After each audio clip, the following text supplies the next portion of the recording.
Dear Venerable Sisters and Brothers, Dhamma friends, this is the time we allocated for the Dhamma talk. May everyone get settled down and we'll give the consent with 3 times sadhu, sadhu, sadhu.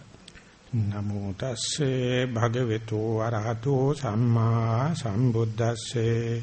Namo tasse bhagavato arahato samma sambuddhasse. Namo tasse Bhagavato arahato samma sambuddhasse. Katama chananda anicca sanya idhananda bhikkhu aranyagato va rukkha moolagato va sunyagāragato va iti pati sanchikkati rūpaṃ aniccaṃ vedana anicca Sanya anicca, sankhara aniccaṃ, viññānaṃ aniccaṃ tīti. Dear Venerable Sisters and Brothers, Dhamma friends, this is the retreat number 83rd in our Nissarana monastery, and in each and every retreat, at the beginning of the series of Dhamma talk, we try to understand the value of this listening to a talk or facilitating with this theoretical understanding or the book knowledge, because as far as our life is concerned, having this kind of 7 days, that means 1 week or fortnight completely allocated for meditation is quite precious. Time is quite precious. So that has been already appreciated by the Buddha, and accordingly he says, whenever someone is practicing, so to say the residential retreats, they only not sit and walk and doing concentration and insight meditation. In order to facilitate that, they have to take care about the basic groundworks. So with that background, or with the help of these facilities only, the required or expected results could be obtained. So accordingly, first and foremost, the Buddha enumerate the importance of the moral conduct. That is to say, we have to agree into a code of conduct, otherwise we can't behave as a group. So therefore, we have to agree about this physical and verbal conduct, and as Buddhists generally, they are bound with these 5 precepts. But that is we call the norm in our day-to-day life. When and where we take a retreat seriously, in order to refresh our minds, in order to have something new, we go for 8 precepts. That is how we give a kind of energy to the mind for the refreshment and renewal of our normal day-to-day life. And we go to a separate place and adhere to a separate timetable, so that we find the day-to-day run is convenient. So that is the first and foremost thing, and it has 2 aspects. One thing is each and everyone must take care about one's own responsibility about the precepts, and as a group also we are observing all these rules, so that as a group also we are different from the other people.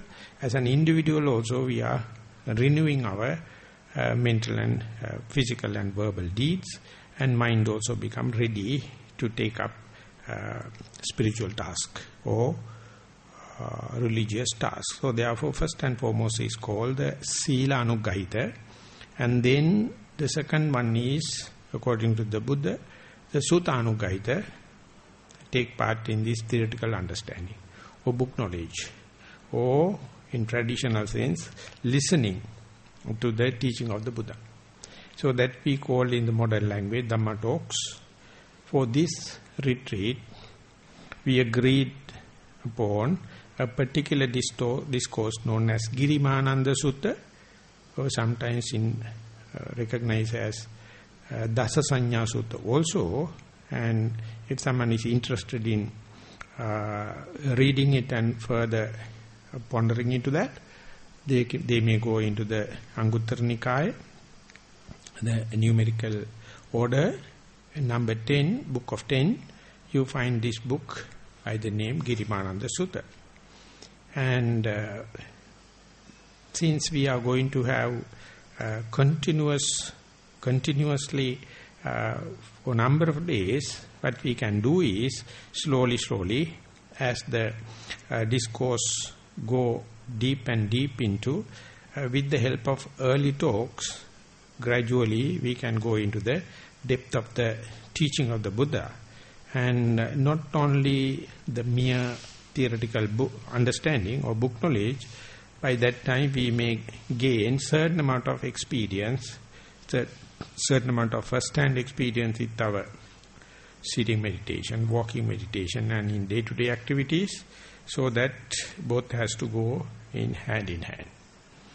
So this is what we are going to do in this hour, listening to a talk. As far as facilitating to this retreat is concerned, yet another aspect is a discussion, or sometimes we call interviews. So in the discussion, it is a dialogue. Both the parties can contribute. Sometimes it conduct as a question and answer or discussion, and that is the point that particular person can raise the particular question pertaining to one's theoretical understanding and practical difficulties or any elaboration necessary. So it is also very interesting aspect in this teaching of the Buddha. In the other religion traditions, they never question. Everything is authoritarian, and they appear like a commandments. But in teaching of the Buddha, the precepts are not commandments. They are something what the Buddha taught good and presented for each and everyone. If someone is happy, they can take it up. And the teaching also, it is not a kind of a holy script. Of course, many Buddhists traditionally consider this canon as a holy script. We have enough rooms to do that, but when and where go into this detail, word-to-word understanding, they are really meaningful, or otherwise they are really instructions for meditation. So therefore, more than a holy script, it is a prescription, it is a kind of a practical part. So one has to just listen, and one has to go for inferential knowledge, and theoretical theory you have to digest in the rational way, and then only, or only then, one can apply to the one's own life, sitting, walking, and day-to-day life. So therefore, theory also, there's a leading capacity starting from just listening, and then the inferential knowledge or rationalizing, and then put in practice. In question and answers, or in the discussion or interviews, each and everyone get a chance, or should take the chance to express their experience, so that if there are any necessary refinements there, that can be rectified. So all these three are a must before someone go for practice of concentration, or before someone go for the practice of wisdom, samatha and vipassana.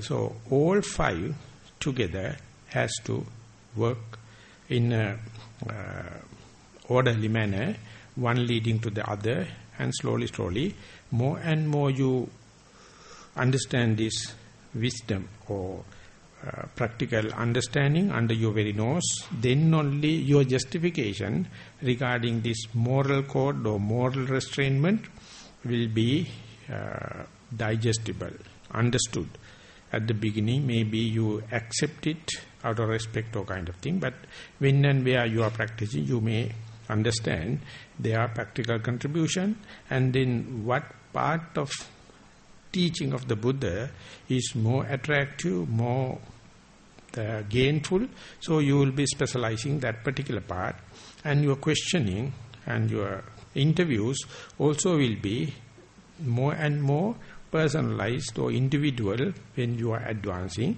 and accordingly your concentration and wisdom will take a natural path. So this is how individually we are treating these 5 kind of these facilities, and the Girimananda Sutta that we have taken for as the main topic is covering almost all the aspects of a yogic life.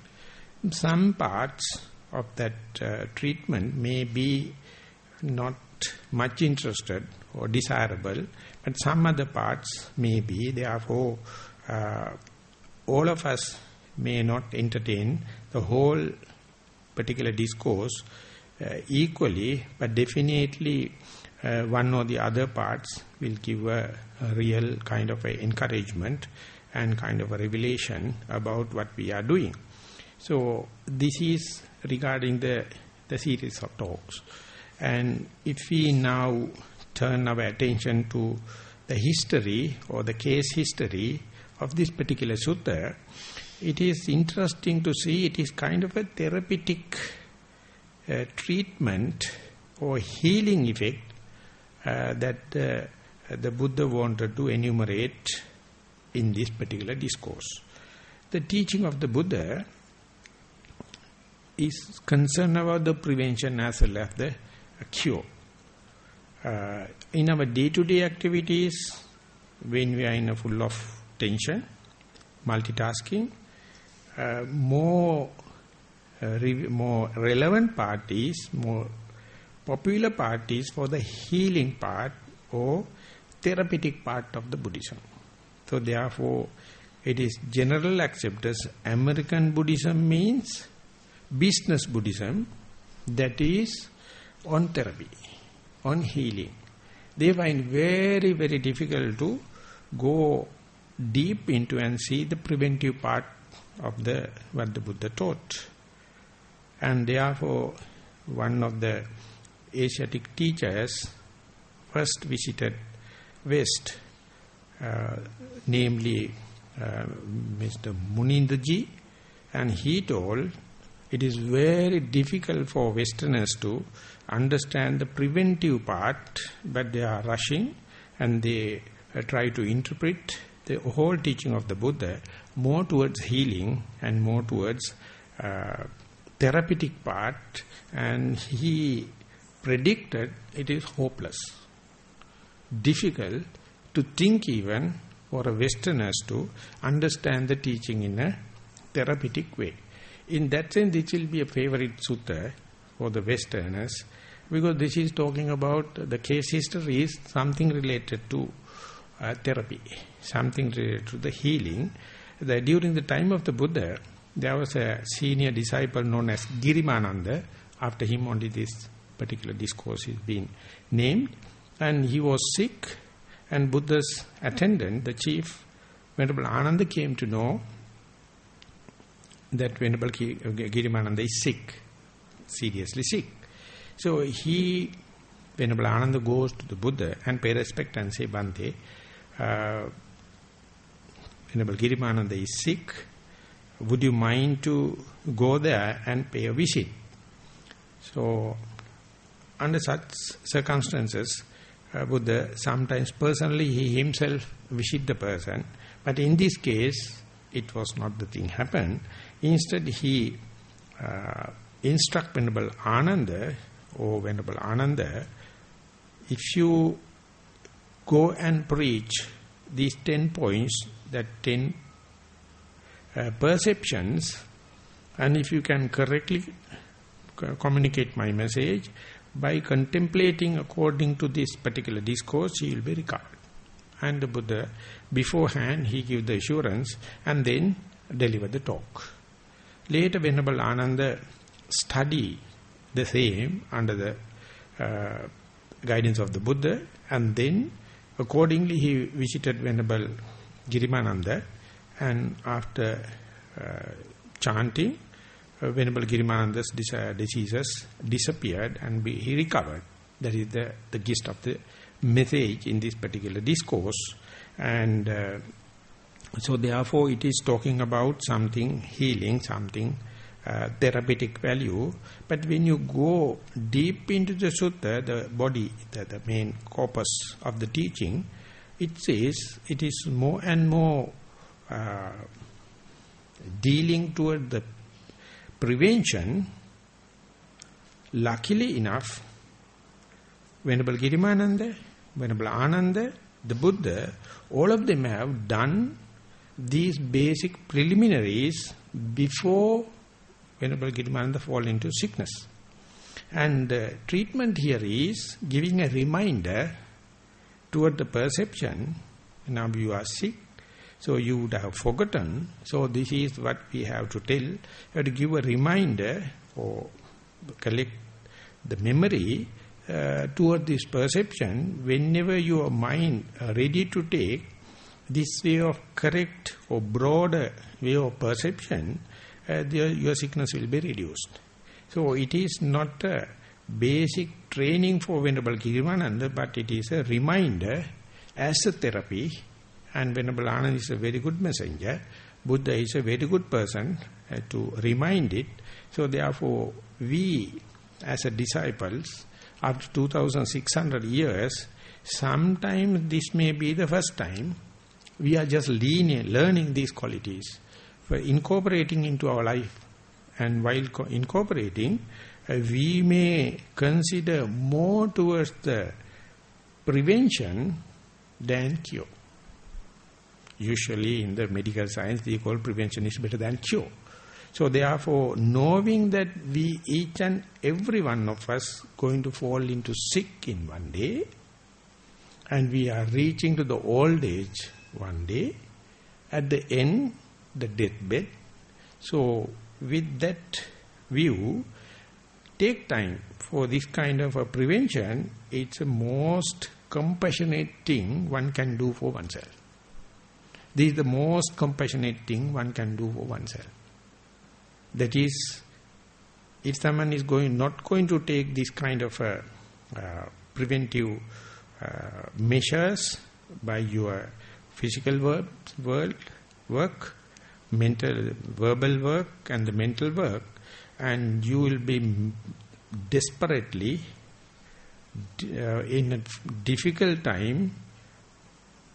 Once you've fallen into sick, you find very difficult to practice this kind of a preventive thing. Once you've fallen into sick, once you've gone already into the old age and the deathbed, it is nowhere you can start.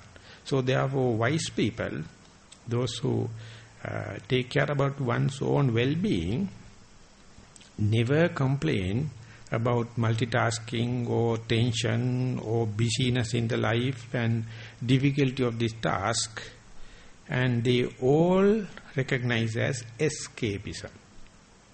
If someone wish to face the situation, the truth, the mere utter intrinsic truth of the life, one has to understand, when our faculties are intact, when we can some or the other control our physical, verbal and mental thing, not deprived of these capacities due to sickness, old age and death, this is the best time we have to do.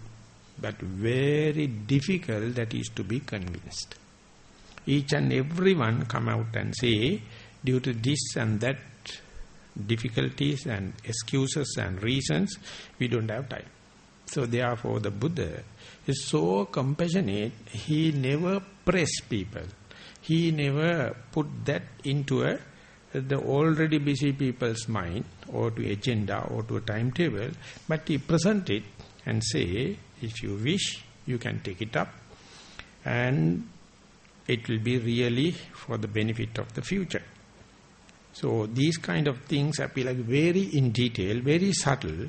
So you have to be very sharp and understand it Because once you've fallen into sick and old age and death, your mind is not ready for that. But when you put that same theory into the society at large, if I am to quote the Indian most popular Prime Minister, Sri Jawaharlal Nehru, he was, in his bottom of his heart, he believed this teaching, but in the external view, he is a Hindu. And he was leading a Hindu country, India. Then he mentioned, I have my fair doubt whether the teaching of the Buddha can be practiced society at large. Because our norms, social norms, our ethics are completely other way around. But, he says, only thing I can assure you is, if you can practice, the results are assured. So therefore it says, it is not a popularity or common interest, but individuals in the society, those who are keen towards their own well-being and the compassion, they take it up. But if you are going to take the social norms and the ethical values at large, there is no time you can allocate for meditation, because you have so much of responsibility, so much of work. So therefore, this is very difficult to impose as a popular or as a group. But individually, each and everyone, if they are really serious, if they are really heard about this, the dangerous or the difficulties in the life and the frustration, they have to take care. So we individually, each of us, never walk this path with the previous relationships. Individually we have taken a decision at a critical junction in our life to take this solitude, take this spiritual path, and then only we came under one single roof. It's a miracle. And now we are going to concern part of teaching of the Buddha as to whether this teaching, whether these instructions will help all of us some or the other way. And even though we appear like a group, as a team, we have to understand our individual responsibility, ethical responsibility, and concentration-wise responsibility, wisdom-wise responsibility. You can't expect others to fulfill on behalf of you.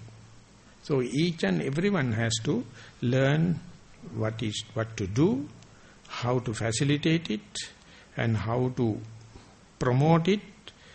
So if when and where you find yet another colleague, yet another person practicing the same path, it's a hell of a boost. It's a real enthusiasm. So therefore the Buddha says, if you can find like-minded people, that will take care of most of your problems. So therefore, as meditators, we try our best to maintain the peace among the group. That is also something we have to promote. And meanwhile, individually we have our task to fulfill. And therefore you have to understand the common responsibilities and the individual responsibilities. Then only we can have this kind of a residential retreat and mutual understanding, and in the common sense, good vibrations. This is called good vibes in the American slangs. So creating a good vibes is very difficult. But if you can find a place, find a group with the good vibes, most of your problems will be sorted it out. So therefore, expect the peace among the meditators as a common goal, as well as individually one has to tighten their belts and day by day refine the practice. So the message to the Venerable Girimananda, that which carried by Venerable Ananda, is 10 points and named as 10 perceptions. But if you seriously study, there are only 9 perceptions. 10th one is instructions for in-breath and out-breath, or mindfulness on in-breath and out-breath. But in general it says that is also considered as a perception. But early 9 perceptions are very clearly, it is true to type as far as the perceptions are concerned. But the last item is, once you made up your correct perspective or broader perspective or wider perspective, then only then your in-breath and out-breath, mindfulness on the in-breath and out-breath will be smoother, progressing. Otherwise, your misperceptions, your wrong ideas are really blocking even the simple action of in-breath and out-breath. And the mindfulness upon in-breath and out-breath will be further complicated if your early perceptions are not reconsidered or make it open. So all these, the perceptions are concerned, the Buddha, he mentioned, we, as far as egoistic individuals or entities, we always entertain permanent notion. We always think everything is hard and fast. This is this, and it will never change with others, merge with others. So this is how the worldly knowledge came into being. We fix everything as permanent. And that is called Nissarana. Instead, Buddha invite us the whole day, 24 hours, you may entertaining, this is fixed, my account number is fixed, my insurance is fixed, my car registration is fixed, my identity card is fixed, my passport is fixed, I am so and so. So this is one we do all the time. So once in a way Buddha says, take 1 hour and see whatever you accepted as fixed, look into it after select one object chronologically through the time, and easily you can see, socially even though accepted as a fix, they are subjected to changes. So therefore I would like to propose the notion or perception of impermanence as an null hypothesis. You are under the hypothesis of everything is permanent. That is how you built up your life. That is how you became successful in the life. But still there is a friction. But still there is a frustration. Still there is a torturing. Still there is a tension. So the Buddha says, okay, you run the life, or 23 hours you may be entertaining permanent notion. And I would like to propose a null hypothesis. It is impermanent. This is the first thing regarding the perception is concerned. Nietzsche. Then Sukha, everything we are whole political, economical and social calculation based upon the pleasure principle. We are ready to sacrifice anything to gain the pleasure. So that means we have a natural hate to the pain. Since the life is full of pain, your whole life is full of hate. Your main hate is to you yourself and to the present moment and to the place where you are. So therefore throughout our samsaric journey, we hate here, now I am.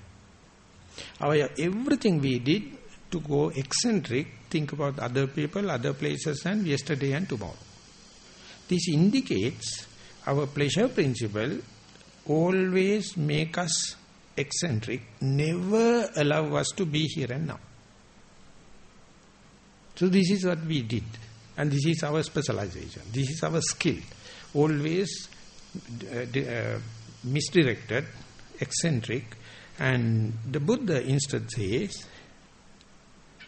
even though you are under the pleasure principle, the natural norm is not the sukha, but the dukkha, the opposite, it's a friction, unsatisfactory. So therefore, if I am to prove you under your very nose, not only that the Buddha gave a philosophy, not only he present the null hypothesis, he gave a technique. Be here and now, and experience, tell or communicate what you experience. Here now I am. And that is verifiable. It is under your very nose. What do you experience? We are so developed kind of a phobia. We have a kind of a fear in order to come and experience to the present moment. Here now I am.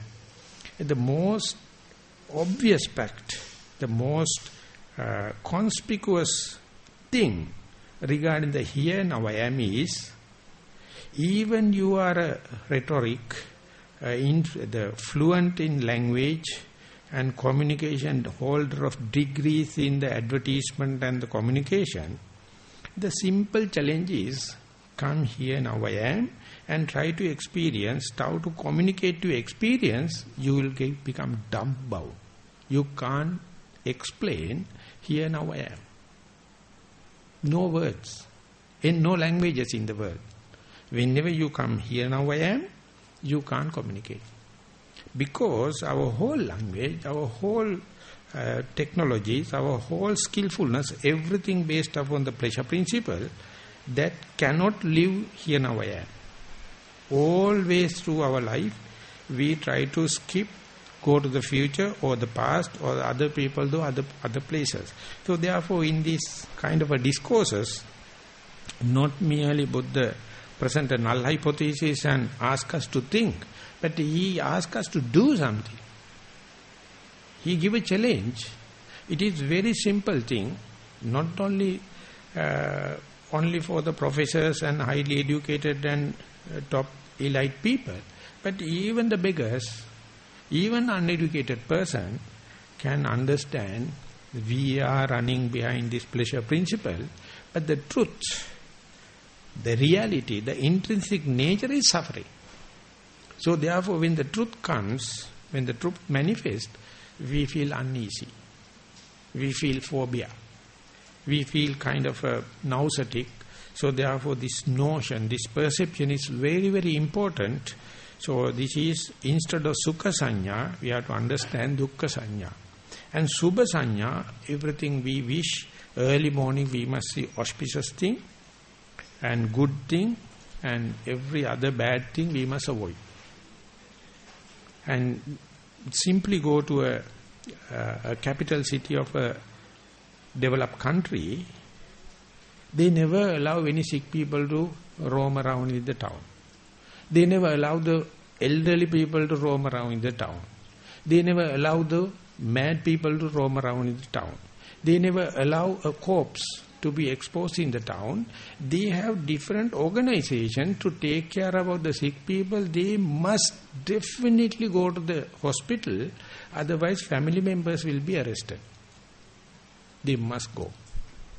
Elderly people definitely go to the house for elders, and otherwise they are not dutiful towards their elderly parents. Sick people, there is a kind of a catching mad dogs, they catch and put into the asylum. And the corpse cannot be exposed. This is what you call a developed countries, and this is what you call the capital city. Because they find this is unauspicious. People should not look into sick, old age, death and madness. But what happens? Day by day, 10% it is increasing. Sickness increases. You can't imagine the number of diseases increasing. You can't imagine the senility. The people become old age. You can't imagine the amount of frustrated people or mentally imbalanced people. And they say in the capital countries, capital cities of the developed countries, fast growing thing is number of beds in asylums.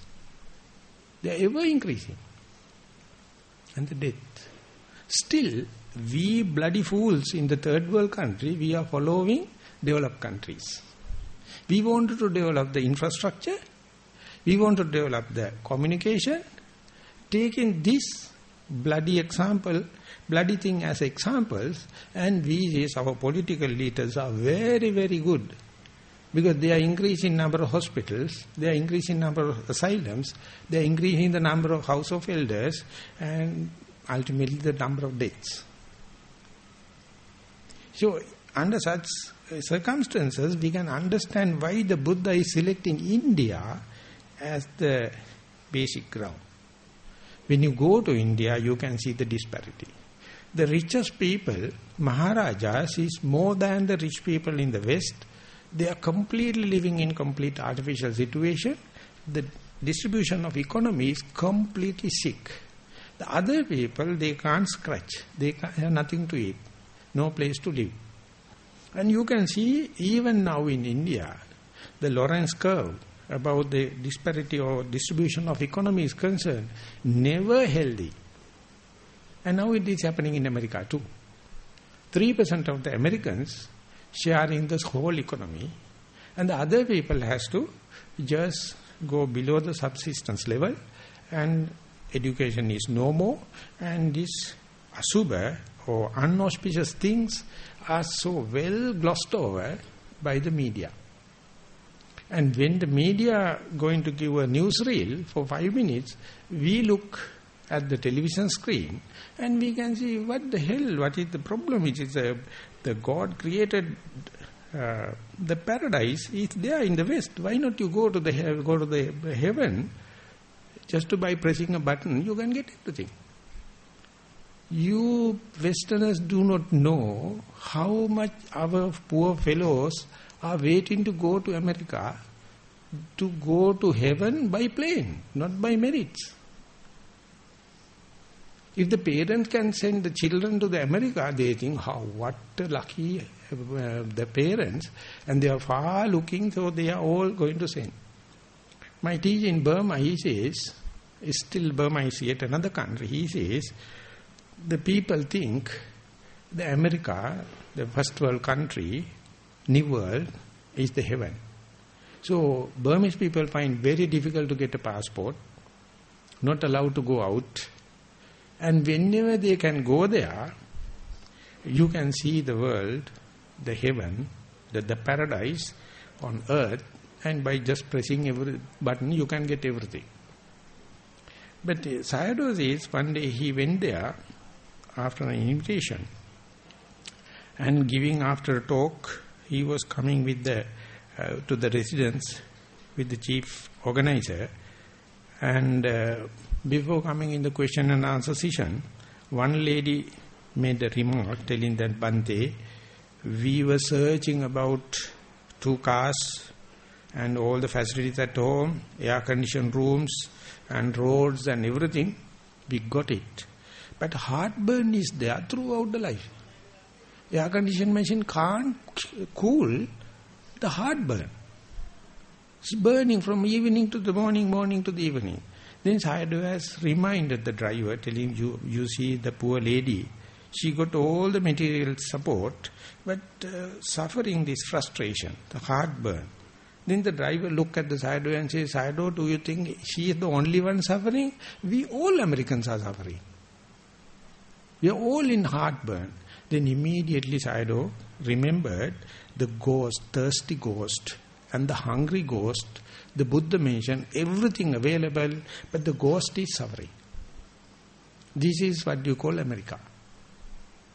And this is what the two extremes we have to think about. We consider what do we consider the auspicious thing? What do we consider that the spiritual contentment? For that, the Buddha says, take the example of the world. You see whatever the materialistic gain, whatever the formulas, golden formulas they are following, just look at their mind, their heartburn, more and more development, more and more physical gain, materialistic gain, more and more heartburn. So therefore he said, what about fixing an air condition to your mind? This is what you call Satipatthana. This is what you call mindfulness on in-breath and out-breath, fixing an air condition not to the meditation hall but to your mind. But they never think from that kind of auspicious the madness, they never think how to fix an air condition to the mind, to your peace of mind, to your contentment. The Buddha He says, Sattanam Visuddhya. If you wish to have kind of a purification, be mindful. It appears like unauspicious. All the other people will say, we are mad. We have gone away from our normal life and we live off all the duties and we depend upon others and we are like beggars and we are thinking and contemplating and they consider we are something wrong with us. This is the world. That is the notion the Buddha is sharing with us. He says people are think about the auspicious thing. And that auspicious thing, when they gain, they find they are at a more difficult situation because they never give a balanced thinking about the body and the mind. So, highlighting this auspicious thing to the mind or food for thought, for that only the Buddha give this change of your perspective or perception. And for that he says, not the always nitya sukha subha or permanent, pleasurable and desirable. You have to think about impermanence, not pleasurable, it's the truth of suffering, and unauspicious from the worldly point of view, and nitya sukha subha atta, or it is soul.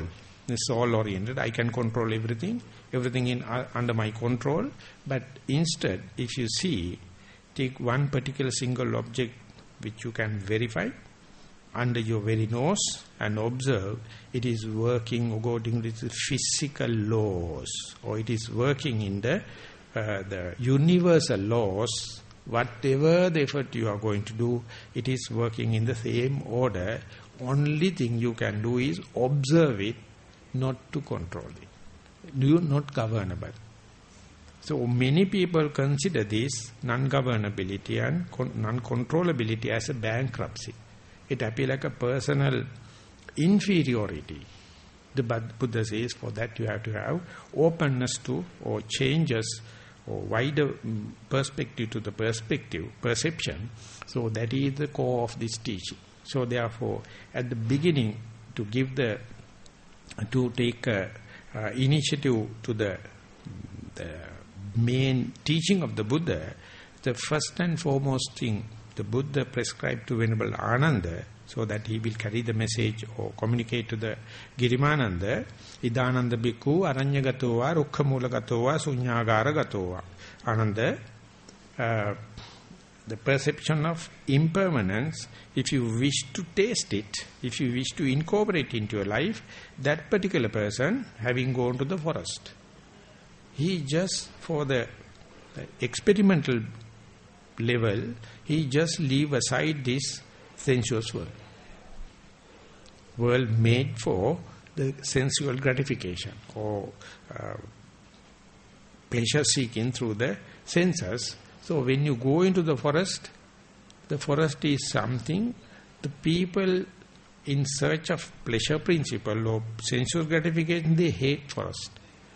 But anyone who wish to experiment with oneself toward this specific of the perception, the best is the forest, or under a tree, or an empty hut, or it is solitude place. So that is why we have selected this place where we are not concerned about the sensual gratification. So we individually knows how difficult to get this kind of a solitude. So we are traveling so much of a distance and planning so much of weeks ahead, because the Buddha prescribed, if you really wish to go into the deep depth of this perception, you have to think about the macroclimate. You have to think about the environment. So that is why we put up meditation centers, or sit under a tree, or go to the forest. So Nissarana, we have all the three facilities, but we are now here in the empty hut, we call, because this is free of sensuous people or people in search of sense pleasure. So this part very difficult to get everywhere in the world. Only few places are suitable for that. So therefore it is like only few operation theatres are there for serious operations. So according to the seriousness of the operation, sometimes you have to go to another country in order to get that disinfectant situation, hygiene, and the skillful people.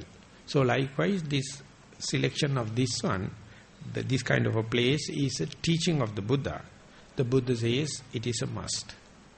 You have to select such a place. Ananjangatova, Rukkamulagatova, Sunyagaratova, iti pati sanchikkati. After having gone to that kind of a solitude place, his thinking or his contemplation or his perception must be as follows. Rupang aniccang. This is corporeality, or this matter is not permanent. Usually, whenever we measure the world, whenever we go to measurements, we take our body as the basic unit.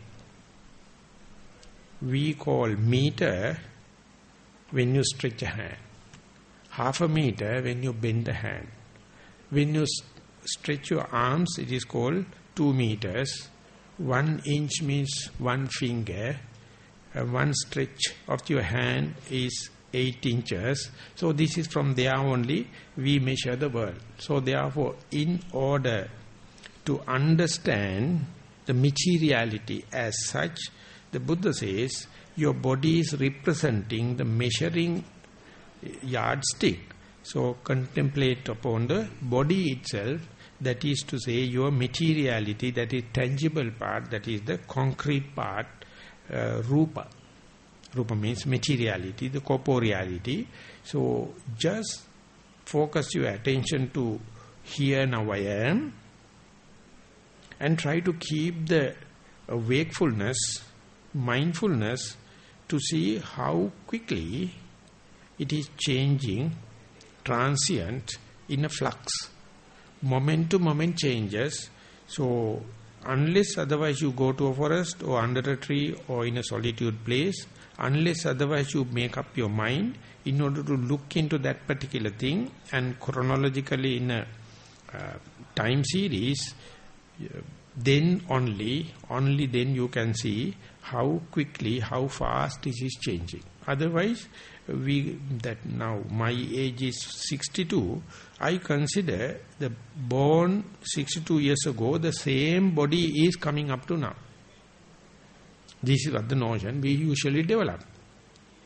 But biologically it says each 7 years time, your each and every cell is changing. And within 1 day, so much of blood circulation is happening. But everything we consider as a unit. My body is the unit, so it is permanent, it is auspicious, it is pleasurable, it is my soul. So instead the Buddha says, okay, now you have taken, so fix the body, taken into a forest or under a tree or in a solitude place, fix the body in order to keep the mind inside the body or to be at home. Just mildly close your eyes and invite the mind to come and rest inside the body. So even though you go into a forest or under a tree or in a solitude place, even you cordially invite the mind to come here and now, you know how unruly the mind is. The Buddha says it is like a mad monkey, jumping from one to the other, no agenda, you can't predict it. So therefore, when and where someone try to keep the mind, here now I am, that very impermanent notion, that very ungovernable notion, perception, itself appear like a disqualification. We are not ready to accept it. We think the jumping mind, the monkey mind, is something against our meditation. Non-governability of our body, it is changing here and there, we consider it as a threat. So unless otherwise you have correct perspective, you will never understand these are the preliminary result of your meditation. So when I go to Nilambe, there are many Westerners are coming. At that time I was the only local guy participating in the retreat. And everyone, they are very happy to come and have a very calm atmosphere, cool atmosphere, dry atmosphere. They sit they think I have done everything for the meditation. That bloody mind is not here. It is jumping up and down. So in the each and every day in the discussion, they complain, Godinaya, or Godin, how can I keep the mind in that particular object? Then Godin is asking, what is happening when you are trying to keep it? It is always wandering. It is always jumping here and there.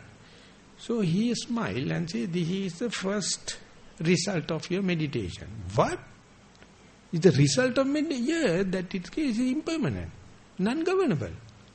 So if you are not have correct perspective, you consider this as a mistake, a personal mistake, so you complain. You have to change your perspective. Don't expect that monkey mind to come and meditate in you within your house. It is jumping. Do you think it is yourself? Is it your agenda? No. Even if you wish to keep it here, after giving the whole the microclimate and the macroclimate, you see what is happening? If you are not ready to accept, you ever grumbling, ever complaining, my mind is not in the present moment. So the preparedness, that is my teacher, Venerable Jnanarama told, if you go prepared, the mind is as such, because so far it was in the self-gratification, sensuous gratification. Now you try to keep it in the neutral object, verifiable object. How can you expect that unruly mind, undisciplined mind to be here? Go prepared, that is nature. So that preparedness, that perspective, that notion, if you are not mature enough, you will ever make fuss, grumbling, telling, I can't keep the mind in one place, I can't keep my body as I like, I can't maintain my verbal and physical deeds. So that itself, that very stark, very starting remarks, the good result, unless otherwise you have a preparedness for this perspective or perception, very difficult for you to proceed. Right from the beginning, you have kind of a misperception. So therefore this perception-wise, you have to treat the mind two ways. Because sickness is two ways. Misperception as simple, unknowing. These are two weaknesses in each and everyone. Simple unknowing we can teach by education. You have to understand mind is such. So therefore, you have to sit and see, give all the variable fixed, and just observe or keep a simple task to keep the mind here now I am. And this is a very good opening for you to understand how the mind is working. And the second thing is, you have a misperception, soon I go to a forest, soon I take a permanent retreat, my mind must be stable. It must be concentrated. So that misperception is very difficult to remove. That is called deconditioning of your mind, de-learning of the mind. For that only Venerable Girimananda is being advised.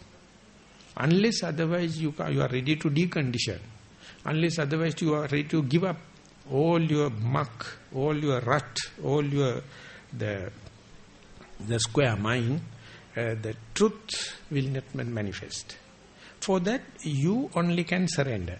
So that surrendering to accept as it is, given in a very aesthetic way, number of teachers. One thing is the humbleness, accept at the beginning, so that later you can prove it. The second thing is beginner's mind. Never expect anything, even though you are very senior yogi. Never predict the mind, just accept as the beginner's mind. The third point is, you have to be an ever learner. You have to be, throughout the life, you have to be a learner. Endless learner. So when these things happens, when these things are presented, you may understand how easy for an infant or a younger person to meditate. Then the person gone in a rut. Very difficult to decondition. But if you understand this perception is some such thing, if you make your mind open, that capacity is inside you. We all, each and everyone share the same thing. So therefore, openness, the perception, the openness, ready to changing, ready to prepared for the changing nature, is something that you have already endowed, you are gifted with, but you are conditioned to take everything permanent. You are conditioned to follow the pleasure principle. You are conditioned only to accept auspicious things. You are conditioned telling, I can control the world. So this is the core of suffering. This is the core of frustration. This is the core of tension. This is the core of friction. This is the core of burning. So you have to go back and pinpoint it and see, this is not individual truth. This is the common truth of the human mind. So when and where you go and hit the target, it appears like your personal failure or disqualification. So common effort, many people are ready to accept it, still try to keep the timetable and follow in the regular manner. It's a kind of encouragement as a group. So therefore, when and where you try to understand me anicca sanya, the perception of impermanence, your preparedness for that is 50%. Then only your experience could be interpreted in a productive way, healthy way. But when is the time that perception is changing, no one can predict. Therefore it is called, the changing of perception is electric. It is circumstantial. You ever give a chance for this impermanent notion to take the chance and see interpretation, see experience through this notion of impermanence, is something you have to ever invite. When it is going to happen, no one can say. So therefore that perseverance, that the trial is, we call spiritual, we call religious. So if someone is quite compassionate to oneself, if someone is thinking about one's own well-being, this is the task the Buddha is giving. Of course, we are talking about the discourse. It is delivered to Venerable Girimananda through Venerable Ananda, given by the Buddha. But what I tried was not only that therapeutic part, how much we can extract through this message, the preventive part, before falling into sick, if you can put that into practice and ready to accept whatever arising in your meditation, that is being called choiceless awareness. So therefore another definition for the mindfulness is choiceless awareness. And some people says evenly suspended attention. Let anything happen, don't be prejudgmental, don't be reacting, don't be assuming. Let everything happen. That happen only when your perception is ready, broad-minded, open. So how much time it is going to take, how much theory you need for that, how much inferential knowledge or theoretical, the rational knowledge you need, it is unpredictable. But anyway, that even that effort, even that endeavorance is religious, is spiritual. So therefore, individually we can be happy that we have our well-being in our mind, compassion in our mind. Ultimately, when and individually each and everyone become compassionate, the society at large definitely going to get the result. So therefore, the first notion, first perception the Buddha going to prescribe is impermanent perception. I hope that will each and everyone will keep when you are sitting and walking and day to day. Don't predict anything to happen. Just be a recipient or accepting, welcoming anything to happen. Then you are worth calling a yogi. Otherwise you are conditioning your mind. I hope you understand. Be open. So with that remark, I would like to sum up today's talk. Thank you very much for listening.